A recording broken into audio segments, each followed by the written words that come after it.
Welcome to the Bourbon Husband Podcast. I'm your host, Daniel Bradley Jr., and welcome to The Fourth Pour. Well, guys, I am excited for today's episode, and today not only are we going to be going over some bourbon, but we're going to be talking some football. Not just any football. We're going to be talking some Dallas Cowboys football. Now, those who know me know I'm a die-hard Cowboy, DC4L. Till the day I die, I'm going to bleed blue and silver when it comes to pro football. And today we're also going to be getting into a very unique bottle of bourbon. I cannot wait to go over it. But again, I want to thank all my viewers out there. I want to thank my friends, family, for sharing the show, subscribing. Continue to do so, please. It is a huge help to me. And again, I'll tell you again, I want to continue to get the show to the next level. I want to continue to grow it. And the only way to do that is with you guys, with your support. So today, like I mentioned, we're going to talk some Dallas Cowboys football. It's my favorite time of the year. It's right around the corner. Fall's almost here, and football's here. Cooler weather's coming. Hoodie weather, bourbon weather, the whole 9 yards. So I cannot wait to get completely into football season, guys. Currently, the NFL is in preseason. High school and college ball is right around the corner. And I'm just super excited. But I gotta say, I am one proud dude right now. So, the greatest time I've had being a football fan happened yesterday. I got to watch my bonus kid, my bonus son Carter, play in his first ever football game, and he done fantastic. The entire team did fantastic, and they played fast, physical, good, fundamentally sound football. So kudos to the entire coaching staff, to all the players of the little Beavers, the Smurf Beavers, Pee Wee Beavers, and Midget Beavers. I cannot wait for an awesome season, but I cannot tell you enough how proud I am watching my bonus son get out there on the gridiron. We are so very proud of him. And I cannot wait to see what the season has in store for these kids. So, again, kudos to the coaching staff and all the players. They done a fantastic job, and I'm looking forward to the entire season. But, guys, I mean, there's a lot of drama surrounding the Dallas Cowboys right now. And today I said we're going to talk about Dallas Cowboys football. But it may not be in the way you think it's going to be. But before we get started on that, let's go over today's pour. Well, as you can see here, we have Evan Williams White Label or Evan Williams Bottled and Bond, proof at 100. So I'm sure you guys have seen this bottle on the shelf. I've seen it for years, right? I've always walked past it, never thought to get a bottle, but it's going to blow your mind if you've never had a bottle. MSRP on this thing is $15. It's a $15, $20 bottle tops.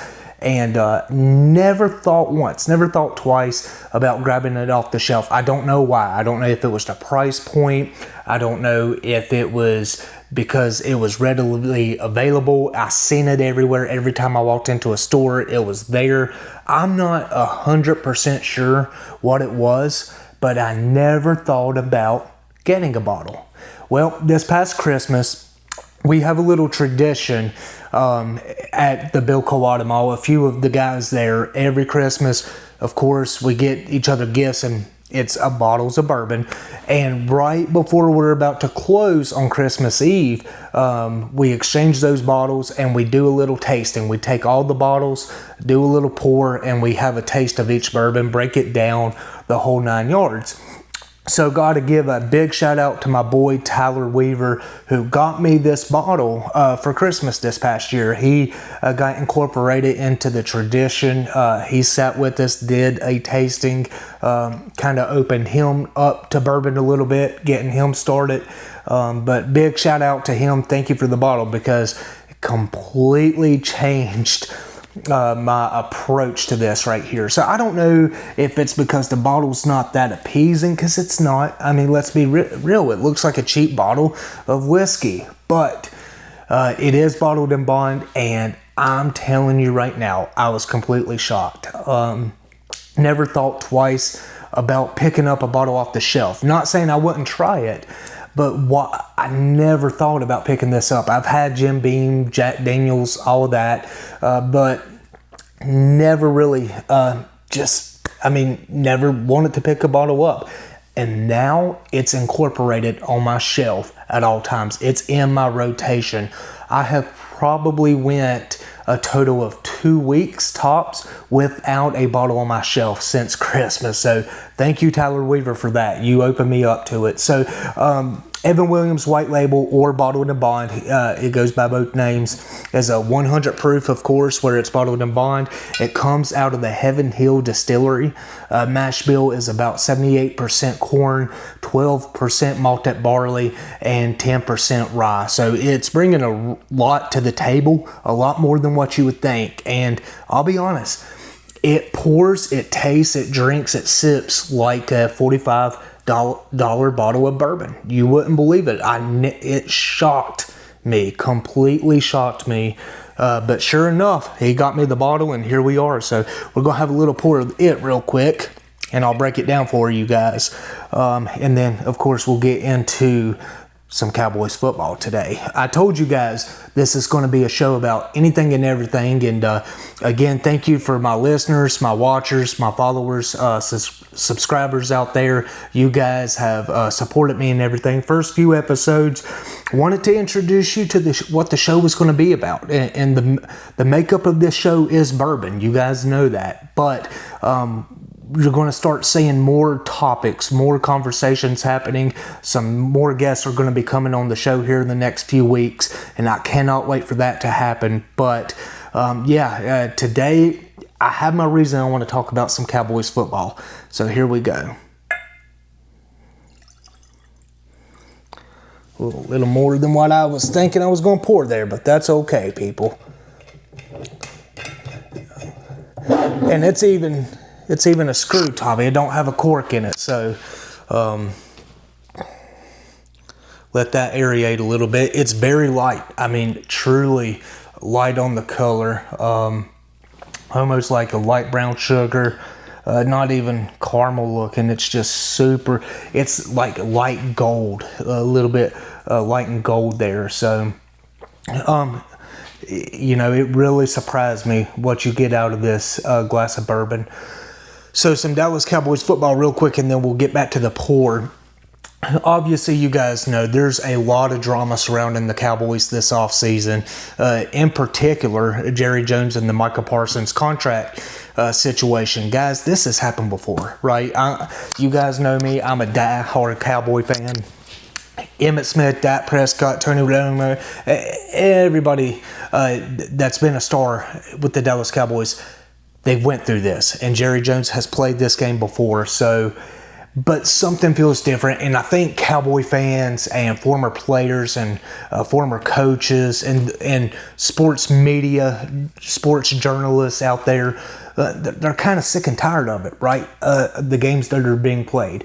Listen, I'm going to be up front with you guys. I respect Jerry Jones as a businessman. I mean, this guy in 1989 bought the Cowboys for $140 million, 65 for the team, and the rest was financing the stadium. And then now, today, they're the richest sports franchise in the world. Not in the country, in the world. They're the most valuable sports franchise there is. Nobody tops them. They're worth $12.8 billion as of 2024. And in 2024, they took a 24% increase in what they were valued at. It's unheard of. So as a businessman, I mean, this guy came from the oil industry. He played football, of course. Football's in his DNA, in his blood, but came from the oil industry, took a risk, bought the Cowboys, and created something that was questioned, but turned out to be one of the greatest dynasties in NFL history in the 90s.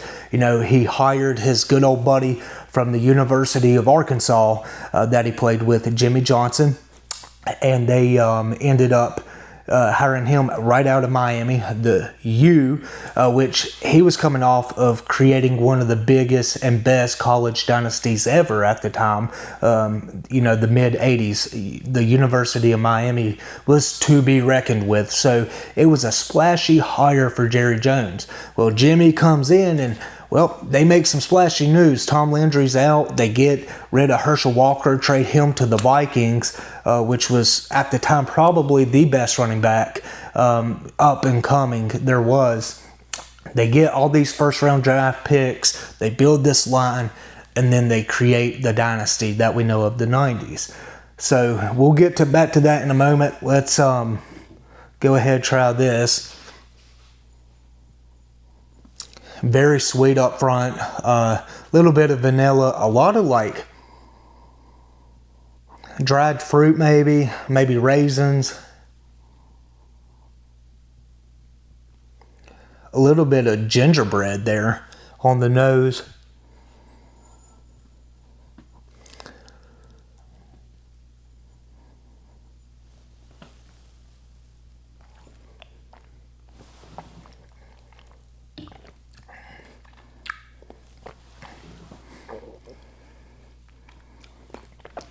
Yeah, that's very sweet.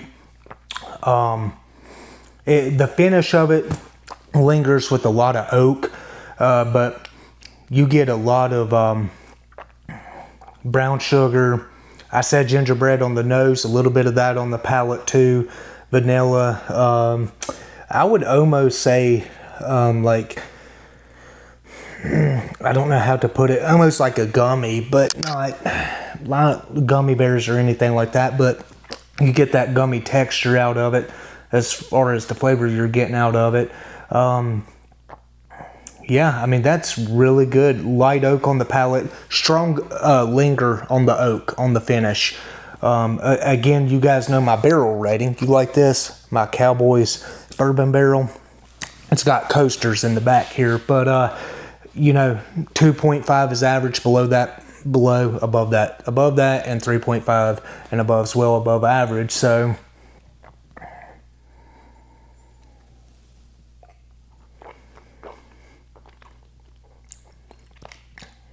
man, does not drink like a $15 bourbon. It drinks like a $45 bottle. So you would be really surprised at what this brings to the table. I mean, I am genuinely shocked originally when I had this, and now it's in my rotation at all times. Evan Williams White Label or Bottled and Bond is on my shelf at all times. So like I said, I've went 2 weeks in total since Christmas without it, and now if I run out of it, it's going in. So let you guys know, I'm finishing this bottle up, and then my next bottle I'm going to be putting in one of my 4 or 5 decanters over there. And when I have somebody over, I'm going to let them have a pour of that. Guarantee you, they will not think they're sipping on a $15, $20 bottle of bourbon. And, people have asked me the question, what would you introduce somebody you're trying to get into bourbon? What would you introduce them with? And the answers was all over the place before. Makers, Elijah Craig, maybe Angel's Envy. Now in that rotation is this bottle right here, Evan Williams White Label. I mean, what it brings up front, on the nose, on the palate, on the finish, it just bursts with flavor. Again, vanilla, gingerbread, oak finish. I don't really get a caramel taste.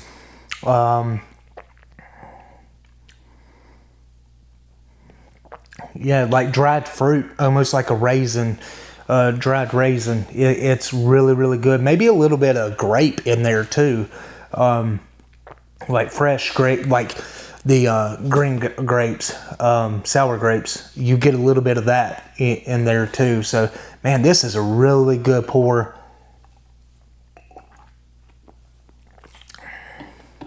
Like I said, I'm going to throw the next bottle in a decanter, and you would not know you were sipping on a $15 bottle of bourbon.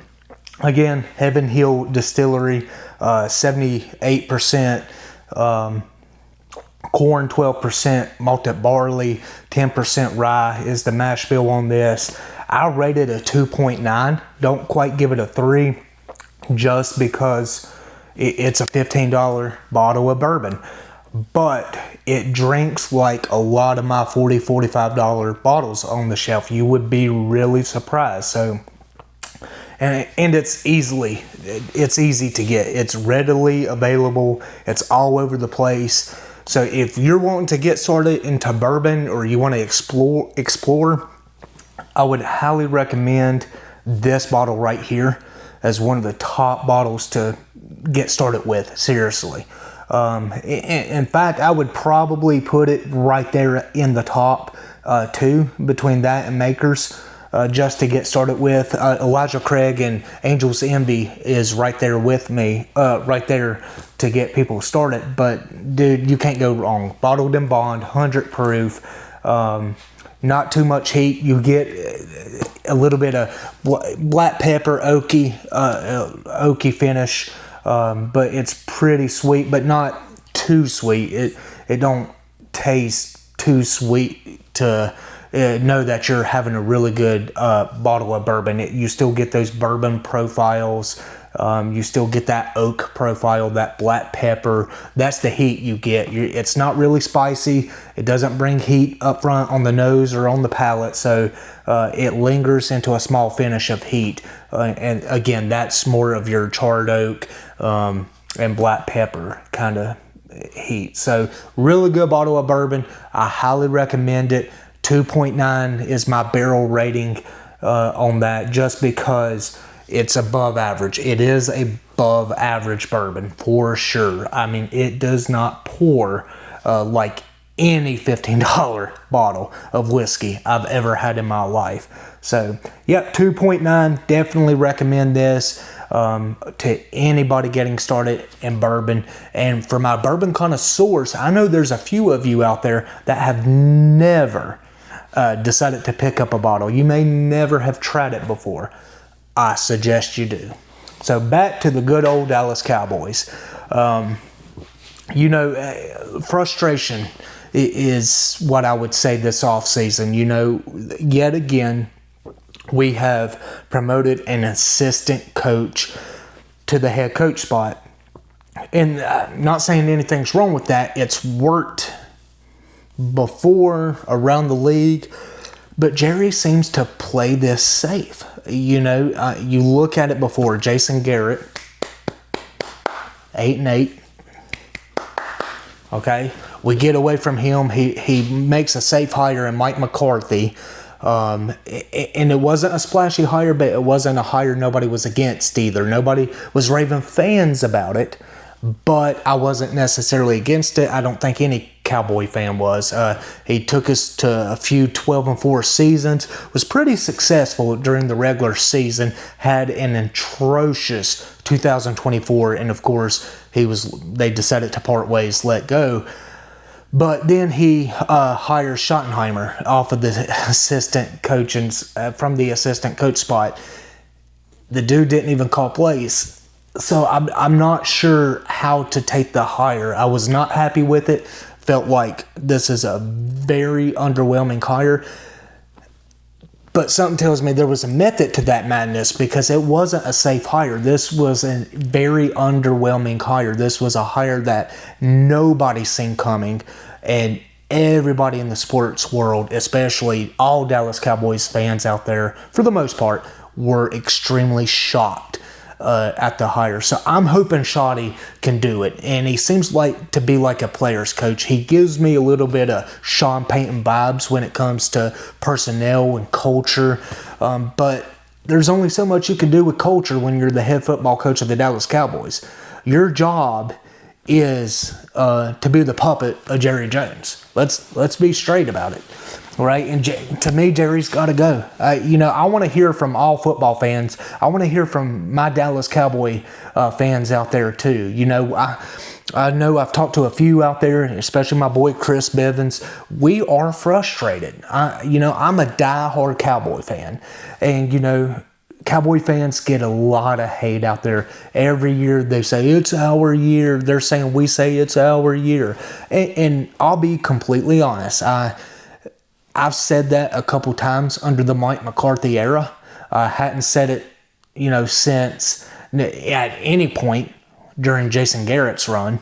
I could tell you that right now. And I thought in 2007 we had a real shot to get to the Super Bowl, end up getting knocked out by the New York Giants, and the rest is history right there. They went on to beat the undefeated Patriots at the time. But, it's very frustrating as a Cowboys fan because here's the thing. Since the 90s, we have not been relevant. Let's talk about the relevancy of Jerry Jones. He's not made any good decisions when it comes to winning football games. As far as any hires or personnel moves or anything he's doing behind the scenes or in front of the scenes, he's not scared. I give him that. He's got balls. He don't hide. He's not one of these owners that sits in his office and makes these decisions. He's up front. He's in the media. He's in front of everything, and that's the freaking problem. He's too up front. He needs to take a step back. He needs to let somebody run the football part of this, and I think that's the issue. He's trying to be GM, president, owner, head football coach. He's trying to do everything. His ego won't get out of the way, and that's the problem. Ego, that's a big word, right? Well, Jerry, let's talk about it. Your ego is the reason that dynasty in the 90s ended when it did, because it could have kept going. I'm not saying we would have went 10, 15 years of winning football championships. I'm not saying that, but I do believe that we have more rings than what we do, than just the 5 we have, if your ego wouldn't have got in the way. You said you could win with anybody? Well, you made yourself look like a fool, dude, because no, you can't. You got to have the right people. You got to have the right coach. I'm not going to knock your financial decisions. I'm not going to knock your business moves. As a businessman, I respect you, right? You took a $140 million investment and made it into the global phenomenon it is. Everybody knew what the Star was. Everybody knew America's team. But now it is the brand of sports. It is the ultimate sports brand and organization out there. Win, no win, it doesn't matter. It's the richest organization in all of sports. And that is on you, Jerry, and I do give you kudos. Congratulations. But your play on this whole Micah Parsons situation, and not just him, I'm not talking about Micah Parsons individually, but the fact is, you came out just a few days ago and said it yourself. It's a show 365 days a year. This is what the Dallas Cowboys are all year, every year. Well, that's a spit in the face to every Cowboys fan out there. That's a spit in the face to every former coach and player out there. And we're sick and tired of it. So I'm just venting. I'll be honest, this episode is going to be me venting about the Dallas Cowboys and the drama surrounding Jerry Jones, right? I don't know what Shotty's going to do for our football team. I hope he does good. The players seem to like him, right? He seems to be a leader amongst men. He seems to be a player's coach. And sometimes that works, sometimes that doesn't, right? So hopefully, we get in a position to win championships again. I'll be honest, my optimism is very low going into 2025. I'm always a believer. I believe we can do it. I believe we can win championships. I believe we have the roster to do so. I don't know if Dak's the quarterback to do that or not. I'm not the biggest fan of Dak, but I don't hate on Dak either. I think he can win football games. I think he's a really, really good NFL quarterback. I think he's an overpaid quarterback, and I think he's a quarterback that has been surrounded by some extremely good talent. And when that got unmasked last year, you've seen those struggles. So, listen, I'm a die-hard Cowboys fan. Always have been, always will be, till the day I die. But something has to change. Jerry Jones, you have got to take a step back. He's got to go. He has to go. I'm a proud Cowboys fan, but my frustration level is through the roof right now, and I'm praying we have a great season. But that's only so good, man. We get in the playoffs and we choke it up every single time we make a playoff run, and it's frustrating, right? It's time to turn that corner.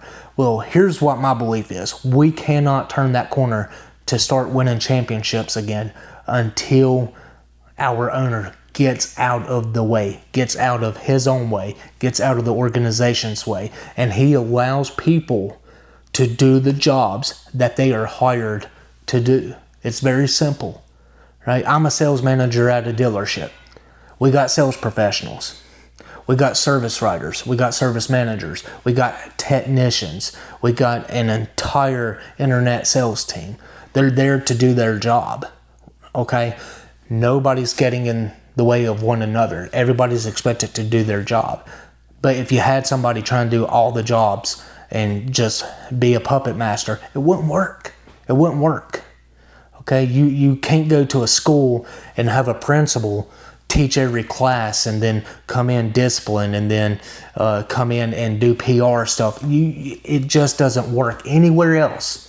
It doesn't work in any other sports organization either. And you don't see it. There's a reason why. Because it does not work. Your ego got in the way in the mid-90s. And ever since then, this is what we've had. Mediocre at best football, or good, really good NFL regular seasons, and then mediocre playoff runs. Or non-existent, let me take that back.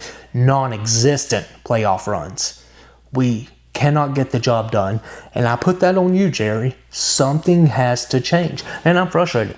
I am frustrated as a Cowboys fan. I love my Cowboys. But Jerry Jones, something has to change, and it's got to be him taking a step back and allowing somebody else to run football operations, and then coaching the team, and then allowing these people to do what they're there to do. But that's a good bottle of bourbon. That's a really good pour. I'll give you that. I'm telling you, that's a really good pour of bourbon. But seriously, guys, I get a lot of hate for being a Cowboys fan. Don't care. Love my Cowboys. This is a time I'm just venting to all my followers and subscribers out there about none other than Jerry Jones.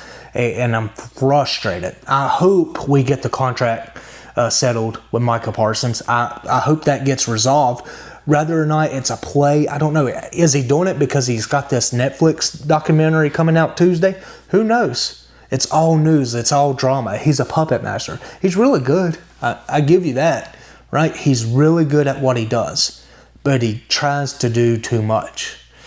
He's a great business owner. He's a really good businessman, but that's it. He's got to take a step back, allow somebody else to take over football operations. Get out of the media, dude. Go home. Go on the lake. Go to your beach house. Go do whatever billionaires do. Go have fun with your money. Get out of the way and let's start winning championships again. Allow people to do what they're put there to do and do their job and get us to a position to win the Lombardi Trophy. That's all we want as Cowboy fans. That's all the players want. That's all the coaches want. Every former coach, every former player, every Cowboy fan out there right now is very frustrated. You see it all over media journalism right now, right? Sports journalism all over the sports media. This is the topic of conversation right now. So what better time to come on here and vent my frustrations on my platform, on the Bourbon Husband podcast, and talk about my Dallas Cowboys as a fan and try to express the way I feel about this situation. Tell me how you feel. Whether you're a Cowboy fan or not, I want to know in the comments. I want messages. Whatever platform you're watching this episode on, tell me how you feel, because I'm frustrated. I am extremely frustrated with the way things are getting done, and that is solely on you, Jerry. Something has to change, and I cannot wait until the day that he takes a step back, if he does. And then, I don't want to sound cruel, but you know where I'm going there. Okay?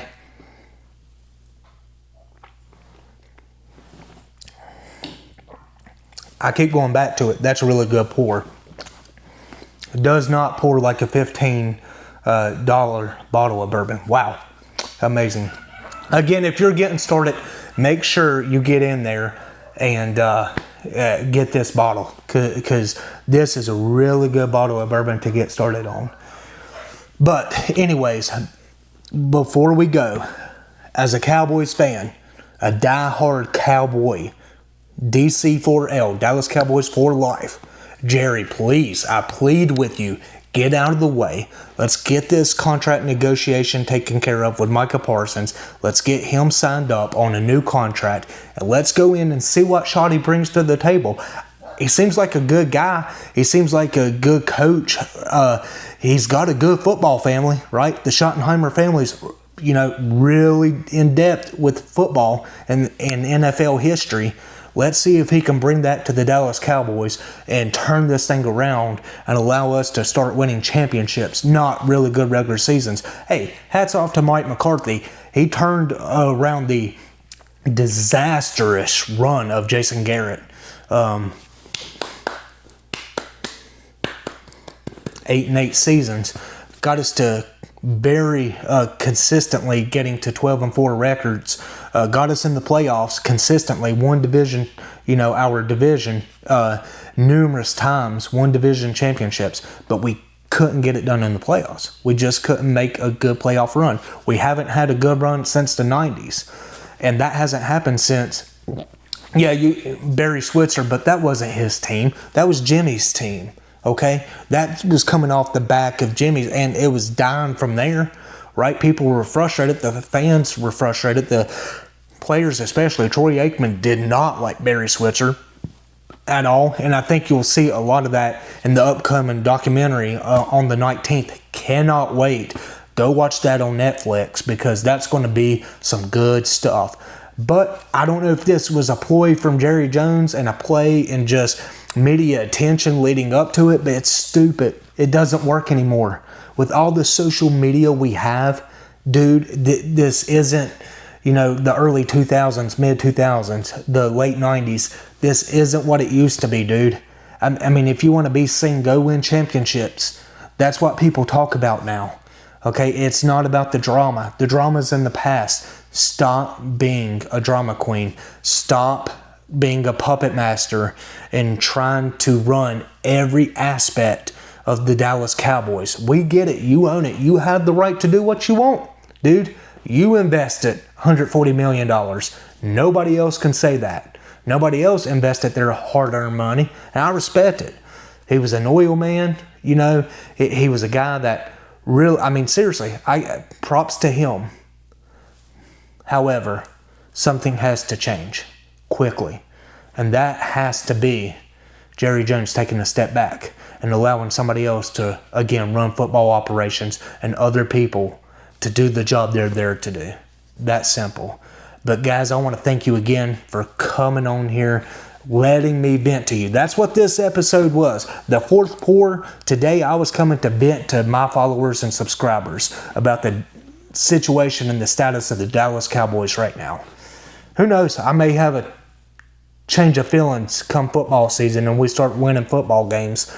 But I don't want to get too hyped during the regular season. I want to get to the playoffs, but I want to make a playoff run. I'm tired of getting to the playoffs and losing. But man, I'm excited. Like I said, my boy played football, done great. The Beavers, the whole team, the coaching staff done great. College football's around the corner. Rich Rodriguez is back at the helm at WVU. We got local high school football around the corner. It's a great time. My favorite time of the year is right around the corner. We're going to have some awesome shows. We're going to be talking to some football people. Y'all just wait. I have a lot of awesome guests in store. Some big names too, especially when it comes to football. Maybe some arch rivals to my Cowboys. We'll see who it is. Guys, thank you again for continuing to watch, for staying with me here on this journey. I want to continue to elevate this show and continue to get it to the next level. So until next time, until the fifth pour, thank you guys for coming down here, and I'll talk to you next time.